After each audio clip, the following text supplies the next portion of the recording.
어떤 부분을 넣느냐면, 그러다 보니까 또 율법이 필요 없다라고 했을 때 율법에서 자유로워진 유대인이나 이방인들도 갈라디아에서 살면서 유대인들의 눈치를 많이 보고 있었는데, 필요 없대? 이것도 안 지켜도 되고 이것도 안 지켜도 돼? 이러면서 이제 경망스러워지는 거예요.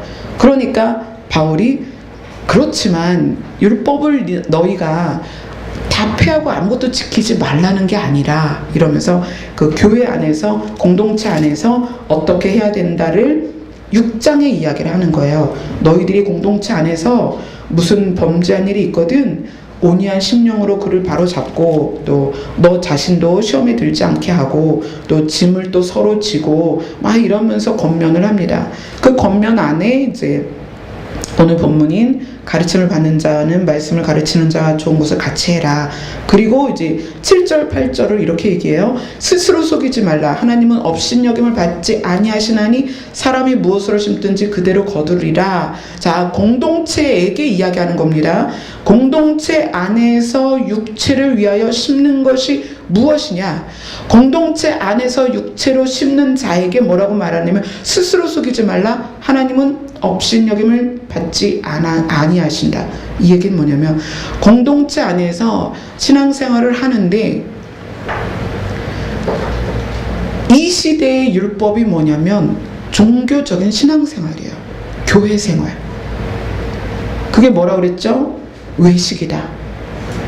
나는 하나님과 교제하지 않고 나는 하나님과 사랑하지 않는데 교회 일만 열심히 하는 거예요. 하나님은 너희들의 그런 모습에 속지 않는다라는 걸 지금 바울이 이야기하는 거예요. 너희들이 공동체 안에서 육체를 위하여 뭔가 심고 육체를 위하여 일을 하는데 하나님이 그거 보고 속을 줄 아니?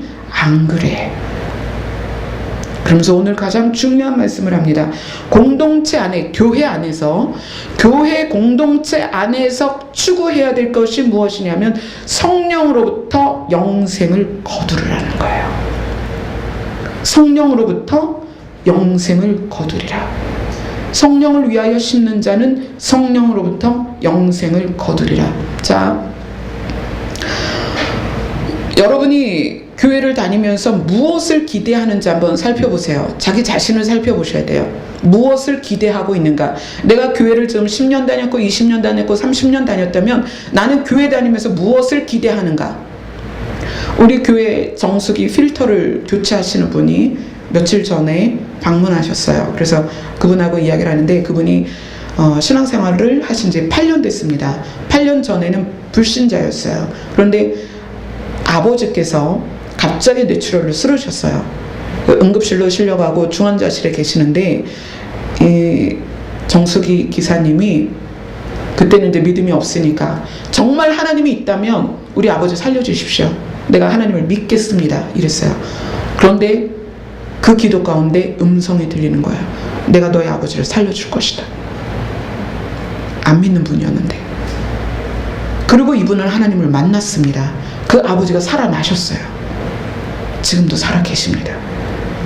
그래서 이분이 그때부터 신앙생활을 해서 지금 8년째고, 저희 교회랑 연결된 것도 8년 정도 됐어요. 그러니까 그분은 막 그때 믿기 시작하면서 저희 교회 지하에 있을 때 정수기를 놓고 이제 그분이 설치하시면서 흥분돼서 그 얘기를 하신 거예요. 내가 이렇게 해서 하나님을 믿게 됐다. 우리 아버지가 이런 경험이 있었고 내가 이렇게 하나님의 음성을 들었다. 그래서 그때 당시에는 너무나 예쁘고 뜨겁고 아름다운 믿음이었어요. 근데 요즘 들어서 이제 3개월에 한 번씩 오시니까 벌써 얼마나 여러 번 만났겠어요. 안 믿던 아내도 이제 교회를 다닌 지 6개월이 됐습니다. 아내를 위해서 8년을 기도하셨어요. 근데 불신자 부부였다가 남편이 교회를 가서 왜 그런 거 있잖아요. 교회 첫 발 디뎠을 때 교회가 크니까 모임, 공동체 너무 좋잖아요. 그러니까는 맨날 둘이 놀다가 남편이 교회 가서 노니까 부인이 얼마나 싫었겠어요. 근데 7년, 8년 기도해서 이제 부인도 교회 간 지 6개월이 됐어요. 그런데 부인의 입에서 이렇게 이야기를 합니다. 돈 없으면 교회도 못 다니겠어. 그러면서 요즘 그분이 다니는 교회 분위기를 이야기를 하는 거예요. 증축을 하고 나서 이제 빚이 많다 보니까 성도들에게 그 암암리에 헌금이 강조가 되겠죠. 그러다 보니까 어떤 분이 나는 집을 팔아서 전세로 갔다. 그리고 헌금을 얼마를 했다. 근데 그거를 이제 나와서 간증을 시키는 거예요. 그러니까 그 간증을 듣는 분들이 그래? 나도 해야지 라는 분도 있겠고, 나는 집이 있어도 팔 수는 없는데 이러면 어떻게 되겠어요? 좌절하죠. 또 어떤 분이 나 전세 살았는데 그거 빼가지고 월세 갔습니다. 그리고 보증금의 얼마를 헌금했습니다. 이러고서 막 앞에 나와서 간증을 하시는 거예요.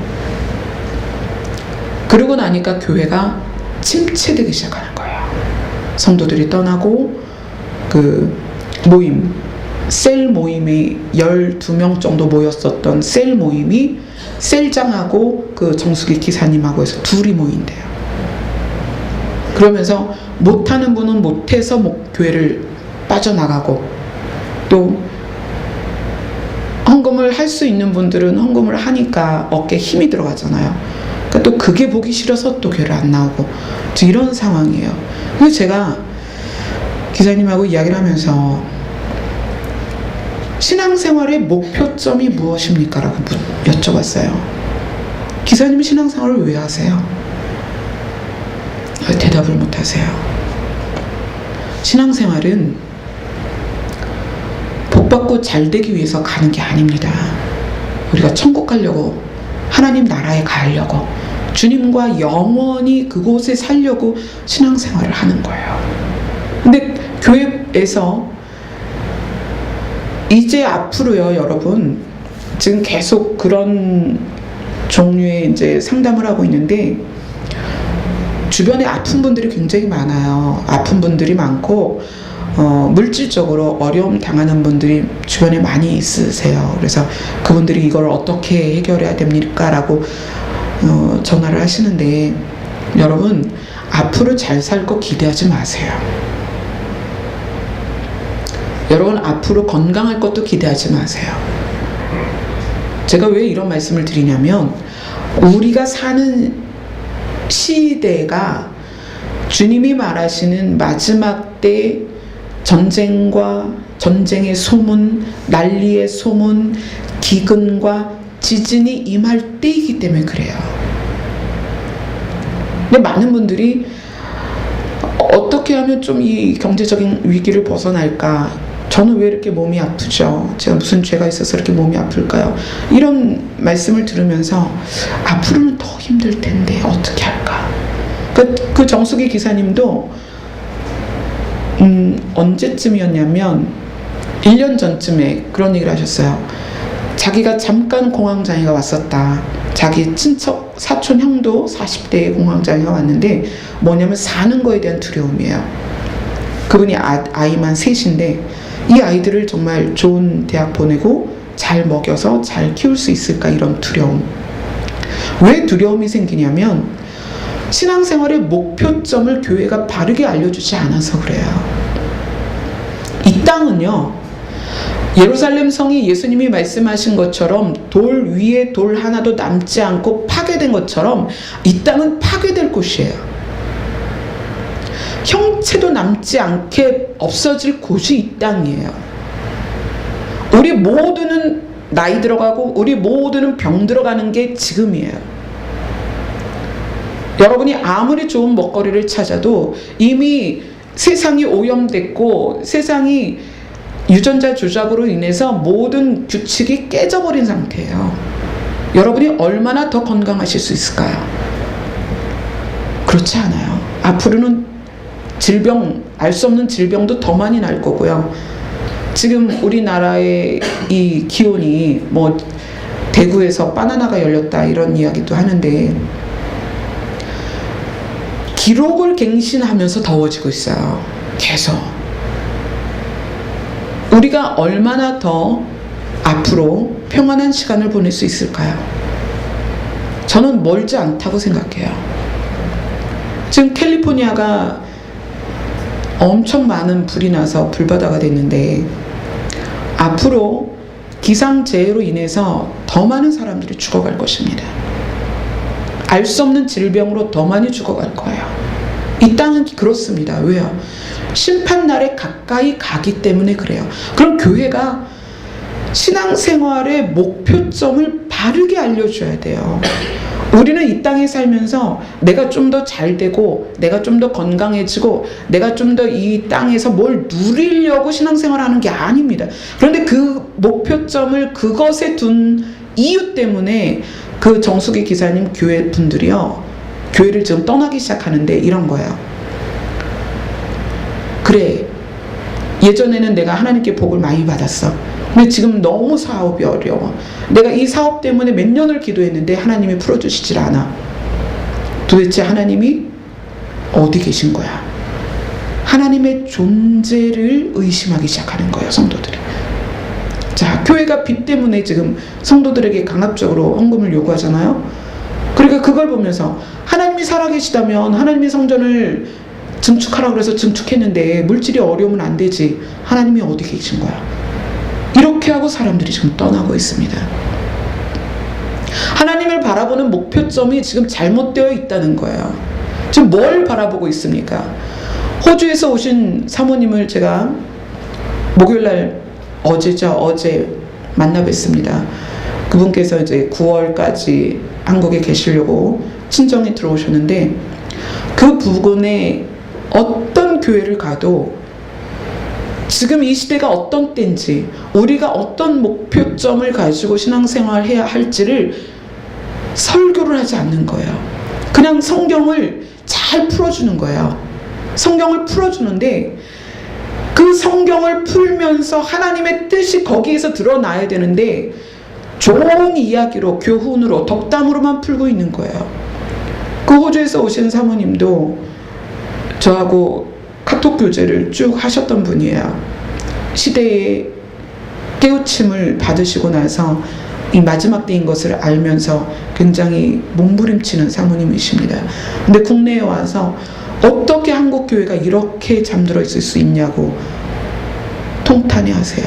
자, 바울이 갈라디아에서 지금 오늘 하는 이야기가 뭐냐면 공동체 안에서 이렇게 해라 이렇게 해라 이렇게 해라 하고 얘기하면서 7절 8절엔 너무나 중요한 얘기를 하는 거예요. 공동체 안에서 위선적인 신앙생활을 하지 말라는 거예요. 너희는 스스로 속이지 말라. 하나님은 업신여김을 받지 않아. 너희가 교회 안에서 육체를 위하여 심는 것을 너희가 무엇을 거둘 거라고 생각하니 썩어질 것밖에 거둘 수 없다. 성령을 위하여 심는 자는 성령으로부터 영생을 거두리라. 자, 그러면 교회 안에 이 성령에 대한 개념이 있냐는 거예요. 자, 우리가 영생을 얻는다라는 것, 천국 간다라는 것, 구원 받는다라는 것, 교회 다니면서 그거에 대한 개념들은 다 가지고 있습니다. 그러나 그것이 교회를 다니기 때문에 구원을 받는다라고 생각해요.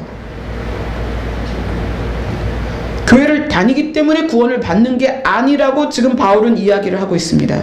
어떻게? 성령으로부터 영생을 거두리라. 교회를 다녀서 교회 안에서 열심히 사역하고 봉사하고 일하는 것으로 영생을 얻는 것이 아니라 성령으로부터 영생을 거둔다는 거예요.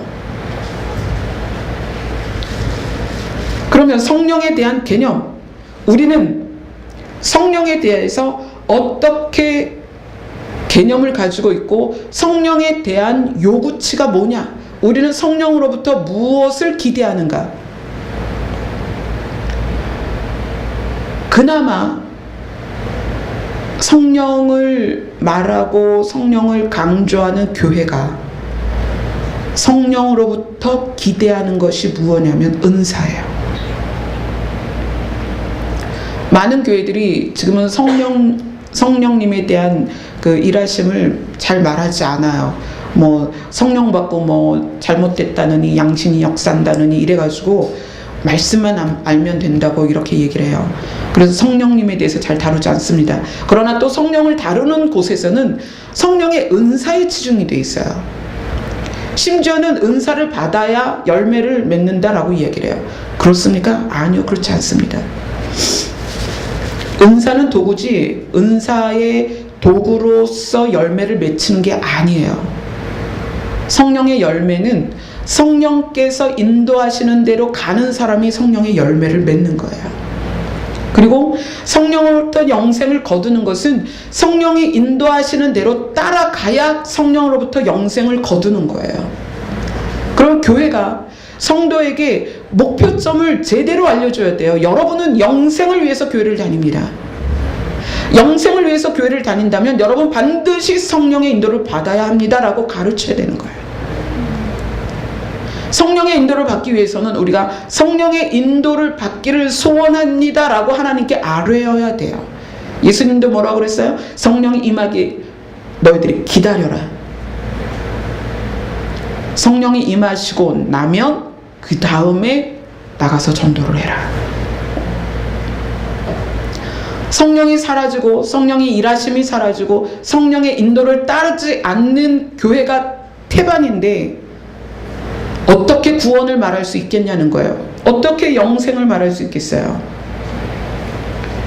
자, 그러면 성령으로 인해서 성령의 사역이나 역사들 때문에 부작용을 맛본 교회들이 말씀으로 돌아가자, 말씀만 있으면 된다라고 얘기합니다. 자, 그러면 그것이 얼마나 어폐가 있는 말이냐면, 자, 이 말씀은 누구의 감동으로 되었습니까?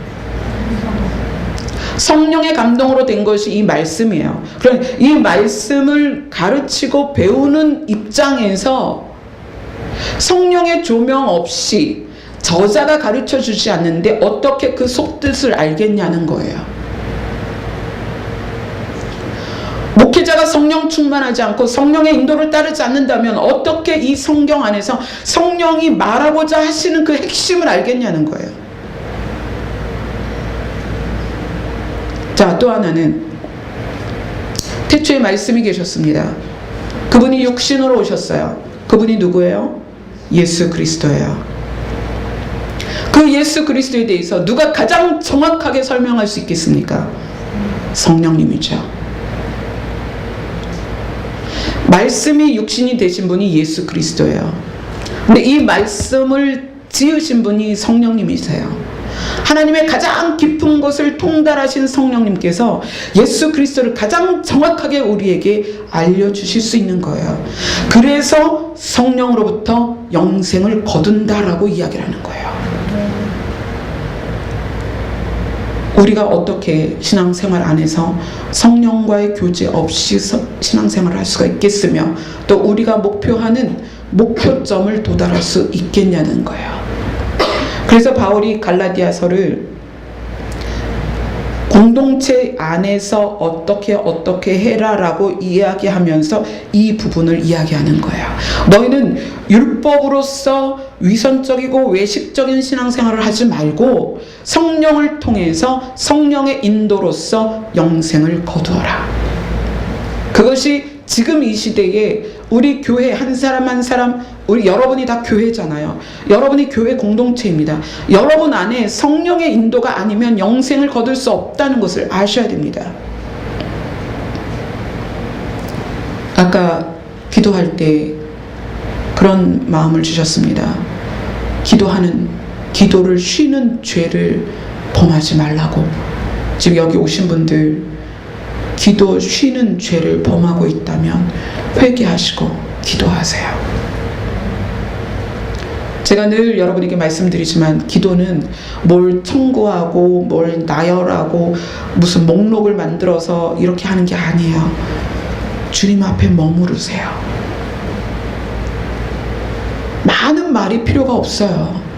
주님 앞에 머무시는 거예요. 제가 믿음이 뭐라고 그랬어요? 주님과의 사귐이다. 주님과 사귀는데 무슨 말이 필요하겠어요? 여러분 다 아십니다. 머리카락까지 다 세신바 되었다라는 게 뭐라고 얘기했어요? 우리를 다 아신다는 건 우리를 다 이해하신다는 거예요. 우리의 속사정과 죄와 우리의 연약함을 다 이해하세요. 다 이해하시는 그분 앞에 줄줄이 뭘 얘기할 게 있겠어요? 그분 앞에 앉아서 그분을 바라보는 거예요. 그분을 생각하는 거예요. 너희는 예수를 깊이 생각해라.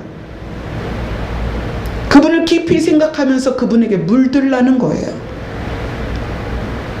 누가 영생을 거두는가? 누가 성령으로부터 영생을 거두는가? 그렇게 예수와 깊이 교제해서 예수로 물들어서 내가 이 땅에서 하나하나의 예수로서 살아가는 사람들이 예수님이 이 땅에 오실 때 그 예수를 맞이하는 거예요. 그것이 우리의 노력으로 될까요?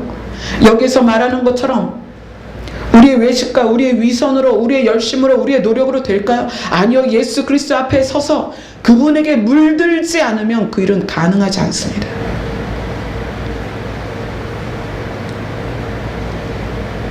포도를 많이 만져서 그 포도물이 들었을 때 손이 보랏빛이 되는 것처럼 내가 주님을 많이 만져야 돼요. 주님과 많이 마주쳐야 되고요. 주님 품 안에 안겨야 되고요. 주님을 생각해야 되고요. 주님 안에 그 그늘 안에 있어야 돼요. 그래야 주님의 색깔이 내게 입혀지는 거예요. 물드는 거예요. 그래서 자연스럽게 어떻게 된다? 성령의 열매가 그렇게 나타나는 거고요. 그렇게 성령의 열매가 맺어지는 자에게 오늘 말씀하시는 것처럼 영생을 거두리라. 바울은 이렇게 교회 생활을 쭉 이야기하고 11절부터 18절까지 또다시 할례와 그리스도의 십자가에 대해서 이야기를 합니다. 할례나 무할례가 아무것도 아니로되 오직 새로 지으심을 받는 것만이 중요하다. 새로 지으심을 받는 것, 성령 안에서. 너희가 물과 성령으로 거듭나지 아니하면 어떻게 된다? 영생을 얻을 수 없다. 이 강조점을 바울이 갈라디아에서 마무리를 하고 있습니다. 여러분이 교회 다니면서 잘 먹고 잘 살고 건강한 걸로 목표점을 잡지 마세요. 그러면 앞으로 시험 들 일이 아주 많습니다. 많은 그 마지막 때의 징조들이 곳곳에서 일어나고 있어요. 저는 여러분과 메시지를 나누어야 되기 때문에 굉장히 다양한 채널을 통해서 그런 부분들을 접하고 또 알아가고 있습니다. 왜냐하면 여러분들과 그걸 나눠야 되니까. 근데 여러분 심각해요. 지금 정말 마지막에 끝에 와 있어요. 어떻게 할 거예요? 여전히 좋은 집 사는 거, 좋은 직장, 아이들 정말 공부 잘해서 좋은 인류대학 가는 거, 여전히 그런 목표점을 가지고 그런 문제를 가지고 밤을 새고 기도한다는 게 너무 가슴이 아파요.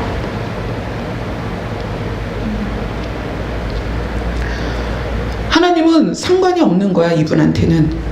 하나님 옆에 좀 계셔보세요. 나 지금 사업이 문제야. 하나님 돈 많잖아. 나 사업 잘 되게 돈 좀 주세요.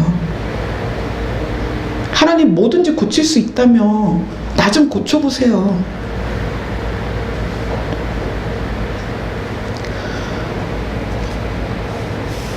어제 장례식장을 갔다 왔어요.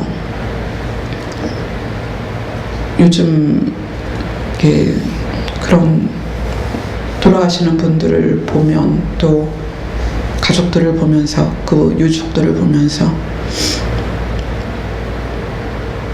내가 저 영정사진의 주인공으로 있을 때